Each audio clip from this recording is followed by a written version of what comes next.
আজকে আম্মু জলপাইয়ের আচার বানাচ্ছে, এই জন্য আমি জলপাইগুলো মাখে নিচ্ছি ভালো করে। আর এই জায়গায় গুড় রাখা আছে, আর ওইদিকে আম্মু বাটির জাল ধরে নিচ্ছে, সরিষার তেল দিচ্ছে বাটিতে এখন। আর আচারের মজা হলো খাঁটি সরিষার তেল, আর এই সরিষার তেল দিয়ে কিন্তু আচার বানানো হয়। তেজপাতা দিলাম, দালচিনি, সাদা এলাচ, কালো মশলা। আর এখন আমি কড়াইয়ের ভিতরে জলপাইগুলো দিয়ে দিচ্ছি।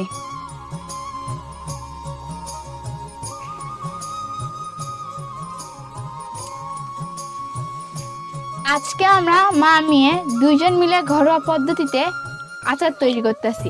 এই আচার কিন্তু সকলের একটি প্রিয় খাবার, বিশেষ করে যারা আচার খেতে বেশি পছন্দ করে, আচার লাভাররা।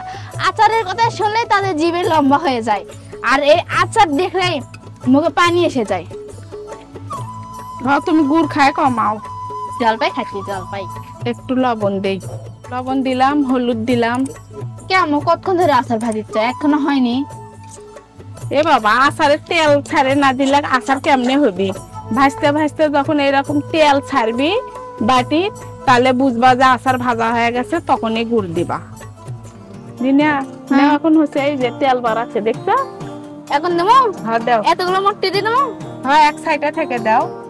আচ্ছা, তো যেই গুড়গুলো ঝুলো করে রাখা হচ্ছিল, সেই গুড়গুলো এখন আমি জলপাইয়ের ভিতর দিয়ে দিচ্ছি মিষ্টি হওয়ার জন্য। আর গুড় দিলে কিন্তু জলপাইয়ের আচারটা অনেক নরম হয়, খেতে অনেক। আপনারা এলে তো কাম আছে, খাটিং আছে না? দাঁড়াও দাঁড়াও দাঁড়াও। আছে না? না না, আর একটু জাল দেওয়া লাগবে, চিনি গলা লাগবে, গুড় গলা লাগবে।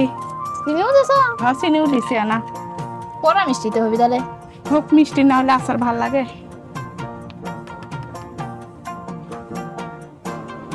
একটু কারেন্ট মরিচের গুঁড়ো দিলাম।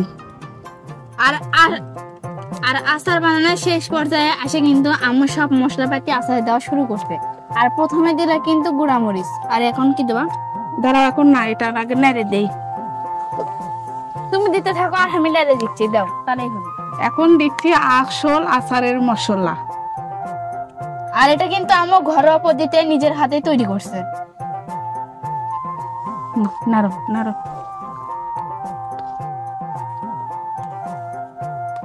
আর এখন আমি কিছু শুট মরিচ বা কারেন্ট মরিচ এই আচারে দিয়ে দিলাম।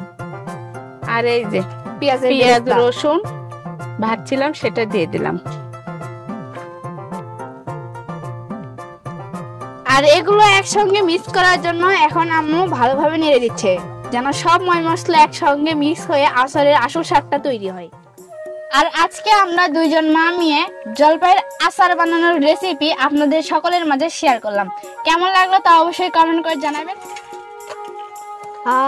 আচারের কালারটা যে আসছে, আর আমি কিন্তু পুরো বাড়ি নিয়ে চলে যাচ্ছি, কারণ আমি আচার খেতে অনেক ভালোবাসি।